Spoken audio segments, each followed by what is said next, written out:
सवेरे सवेरे रघु लोटा लेकर पेट पकड़कर खेत की तरफ भागा जा रहा था। जग्गू ने टोक दिया।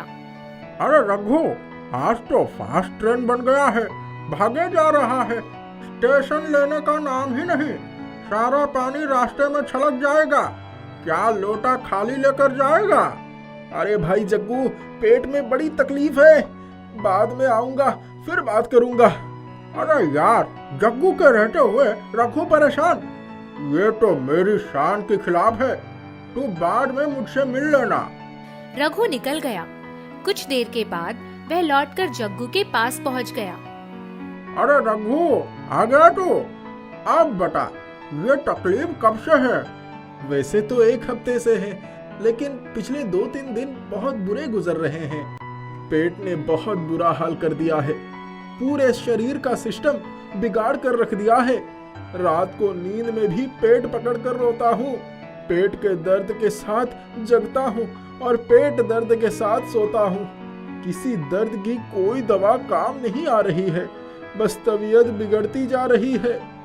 मैं समझ गया, पेट की बीमारी ही तुझे सता रही है, लेकिन कोई दवा असर क्यों नहीं दिखा रही है? यही तो बात मेरी समझ में नहीं आ रही है। एक वैद्य ने कहा कि शहर जाकर बड़े डॉक्टर से इलाज कराना पड़ेगा, वरना बहुत परेशानी होगी। अब क्या करूं दोस्त, पहले से मुझ पर कितनी कर्ज है, गरीबी की मार से लाचार हूँ, बीमार हूँ। शहर में इलाज के लिए पैसे कहाँ से लाऊं? रघु का सर झुक गया और वह जग्गू को ढाढ़स बांधने लगा।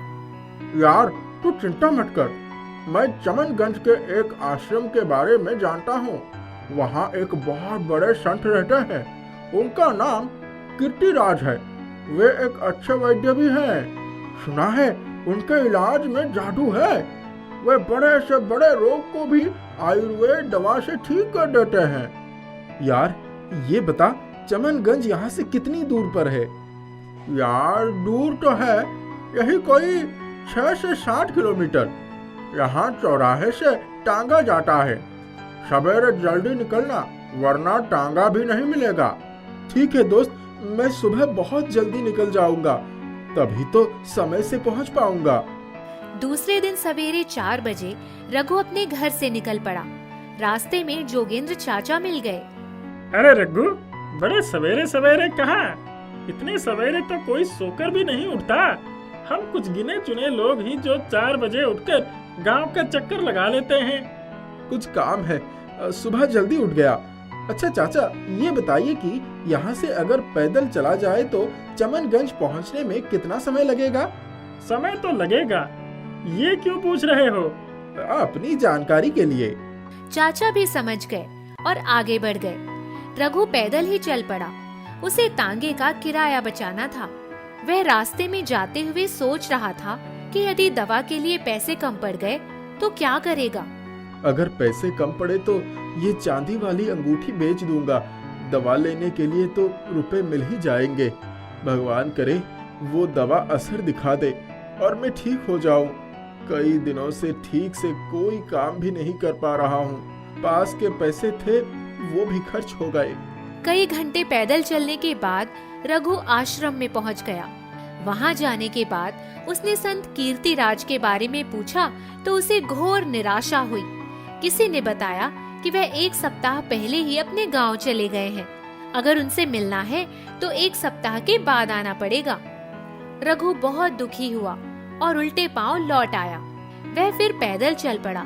रास्ते में उसे एक जंगल मिला। अचानक उसके कानों में एक जानवर के चीखने की आवाज आई। उसने उस दिशा में देखा तो एक बंदर एक शिकारी के पिंजरे में फंस गया था। मदद के लिए आवाज लगा रहा था। रघु को बहुत दुख हुआ। वह सोचने लगा कि शिकारी लोग भी कितने निर्दयी होते हैं। एक आजाद बेजुबान जानवर को पकड़कर उस पर कितना जुल्म करते हैं। यह अनुचित कार्य है। रघु आगे बढ़ा और उसने पिंजरा खोल दिया। बंदर आजाद हो गया और पेड़ पर चढ़ गया। इतने में रघु के पेट में दर्द शुरू हो गया और वह पेट पकड़कर वहीं बैठ गया। उसके पेट में भयंकर दर्द हो रहा था। एक लंगूर ने रघु द्वारा बंदर को छुड़ाने का दृश्य देखा था और वह रघु के पेट में दर्द होने के बाद भी उसे देख ही रहा था। वह बहुत समझदार था। उसने एक पेड़ से एक फल तोड़ा और लेकर नीचे रघु के पास आ गया। रघु ने ध्यान से देखा तो वह आंवले का फल था। लंगूर भाई, मेरे लिए ये आंवला लाए हो क्या? लंगूर ने चुपचाप उस आंवले को रघु के हाथ में रख दिया और पेड़ पर चढ़ गया। रघु के पेट में अभी भी दर्द हो रहा था और उस लंगूर का इशारा समझ लिया उसने उस आंवले को थोड़ा सा चखा और चमत्कार हो गया। उसका सारा पेट का दर्द रफू चक्कर हो गया। अरे वाह, मेरे पेट का दर्द तो ऐसे गायब हो गया जैसे कभी था ही नहीं। इस आंवले ने तो जादू कर दिया। वाह लंगूर भाई, तुमने दी गजब की दवाई। मैं तुम्हें बहुत बहुत धन्यवाद देता हूँ। रघु समझ गया, इस दुनिया में एक बात तो सच है कि कर भला तो हो भला। वह आंवला लेकर पैदल घर की ओर चल पड़ा। उसे जग्गू मिल गया। क्या हुआ रघु? लगता है संत जी की दवा असर कर गई। तेरी तबीयत इतनी जल्दी सुधर गई? अरे जग्गू, क्या बताऊं, संत जी तो नहीं मिले, लेकिन जंगल में लंगूर जी मिल गए। लंगूर जी ने मुझे एक जादुई आंवला दे दिया और उसी आंवले ने मेरी दुनिया बदल दी। तबीयत सुधर गई, सूरत निखर गई। जादू कर दिया है आंवले ने। कुछ देर के बाद रघु आंवला लेकर घर पहुंचा। घर में अनाज का एक दाना भी नहीं था। रघु ने आटे का डिब्बा देखा तो उसमें सिर्फ चोकर था। उसे भूख लगी थी तो उसने चोकर की ही रोटी बना ली और उसे खा लिया। वह अपनी गरीबी के बारे में सोचकर खामोश बैठ गया। अचानक आंवले का रंग बदलने लगा। वह गोल गोल घूमने लगा और सभी बर्तनों और डिब्बों को चूमने लगा।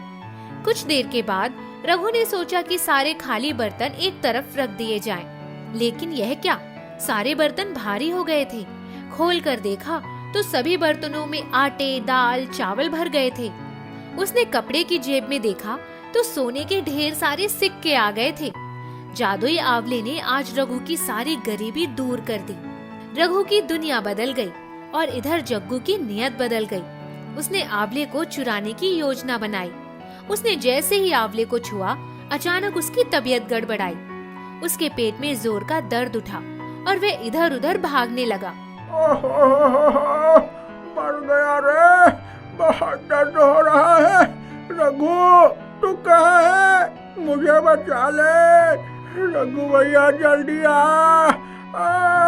मुझे आंवला से बचा। रघु ने झट से आंवले का एक कतरा जग्गू को खिलाया, लेकिन जग्गू के पेट का दर्द ठीक नहीं हुआ। रघु को आश्चर्य हुआ। वह सोचने लगा कि ऐसा क्यों हुआ। यार रघु, इसमें आंवले की कोई गलती नहीं है। गलती मेरी है। मेरे मन में पाप आ गया था। मैं इसे चुराना चाहता था, इसीलिए इसने मेरी तबीयत को ठीक नहीं किया। मुझसे भारी गलती हो गई, मुझे माफ कर दो। जग्गू ने अपनी गलती को स्वीकार किया और उसी समय उसका पेट दर्द ठीक हो गया। उसने जादुई आंवले को धन्यवाद दिया और उस दिन से जग्गू और रघु फिर से अच्छे दोस्तों की तरह रहने लगे और आंवले ने सदैव ही जग्गू का साथ दिया। एक गांव में सिकंदर नाम का एक परिश्रमी और ईमानदार शरबत बेचने वाला अपनी पत्नी शोभा के साथ रहता था। वह अपने गांव के पास बाजार के नुक्कड़ पर अपना ठेला लगाकर ठंडा शरबत बेचा करता था। वह अमीर गरीब सबको शरबत पिलाता था। अगर किसी गरीब के पास पैसे ना भी हों तो वह उसे मुफ्त में पिला देता था। ओ भैया, ओ बाबू, ठंडा शरबत पी के जाओ, गर्मी में प्यास बुझाओ। सिकंदर भैया, पिला दो, जरा नींबू ज्यादा डालना। ये लो, पी लो, स्वादिष्ट लगे तो पैसे देना। रोज ताजी नींबू तोड़ कर लाता हूँ, ठंडा ताजा शरबत बनाता हूँ। आहा, मजा आ गया भाई, एक गिलास और पिला दो। इस तरह सिकंदर की शरबत की दुकान चल रही थी। उसका और उसके परिवार का गुजारा हो रहा था। एक दिन सवेरे सिकंदर जब अपने नींबू के पेड़ के पास पहुंचा तो उसने देखा पूरा नींबू फल रहित दिखाई पड़ रहा है। पूरे पेड़ में पत्तियां ही पत्तियां देखी। सारे नींबू जैसे गायब हो गए। गरीब सिकंदर की आंखों में आंसू भर गया। हे भगवान, कल शाम को तो बड़े नींबू लदे थे, आज सब कहाँ गायब हो गए। अब मैं शरबत कैसे बनाऊंगा, व्यापार कैसे करूंगा? बाजार को नींबू भी शाम को ही बिकने आएंगे। इतना कहते कहते सिकंदर की आंखों से आंसू नींबू के पेड़ की जड़ पर गिर पड़े। अचानक पेड़ हिल गया और बोलने लगा। सिकंदर, मैं जानता हूँ तुम ईमानदारी और परिश्रम से अपना व्यापार कर रहे हो। मेरी सिंचाई भी बड़े अच्छे ढंग से करते हो। मुझे हमेशा हरा भरा रखते हो। मैं तुम्हारी आंखों में आंसू नहीं देख सकता हूँ। यहाँ लो एक नींबू और जाकर अपना व्यापार करो। सिकंदर ने देखा एक बड़ा चमत्कार, बड़ा सा नींबू पेड़ की डाली पर लटक गया। ये तो एक नींबू है, मुझे तो ढेर सारे नींबू की जरूरत पड़ती है।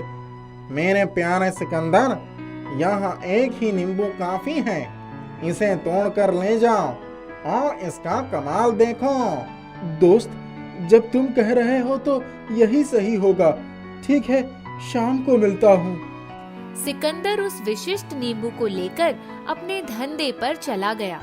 उसने पहले ग्राहक का शरबत बनाया और नींबू निचोड़ दिया। ग्राहक ने उसे बड़े प्यार से पिया। अरे वाह सिकंदर भाई, क्या शिकंजी बनाई! इतनी स्वादिष्ट शिकंजी मैंने मेरे जीवन में कभी नहीं पी है। सच सच बताओ, इसमें क्या डाला तुमने? पानी, चीनी, बर्फ और इसी नींबू का रस मिलाया है भाई। सिकंदर ने जब नींबू की तरफ देखा तो हैरान हो गया। ऐसा लगा जैसे किसी ने नींबू में फिर से रस भर दिया हो। उसने उस नींबू को जितनी बार निचोड़ा उतनी बार वह फिर से रस से भरता गया। अरे, ये कैसा जादू है! नींबू का रस खत्म होने का नाम ही नहीं ले रहा है। जरा इसके शरबत का स्वाद मैं भी तो चक्कर देखूं। हाँ, बहुत ही मजेदार, शानदार शरबत। शाम को सिकंदर आते समय नींबू के पेड़ के पास पहुंचा। मेरे दोस्त, आपने तो मुझे एक जादुई नींबू दे दिया। इसका रस कभी समाप्त नहीं हो रहा है। सिकंदर, तुम इसके योग्य हो, इसीलिए यह तुम्हें मिला है। सिकंदर के शिकंजी की चारों तरफ धूम मच गई। उसका व्यापार दिन दूना रात चौगुना बढ़ने लगा। उसके पास अच्छी खासी दौलत आने लगी।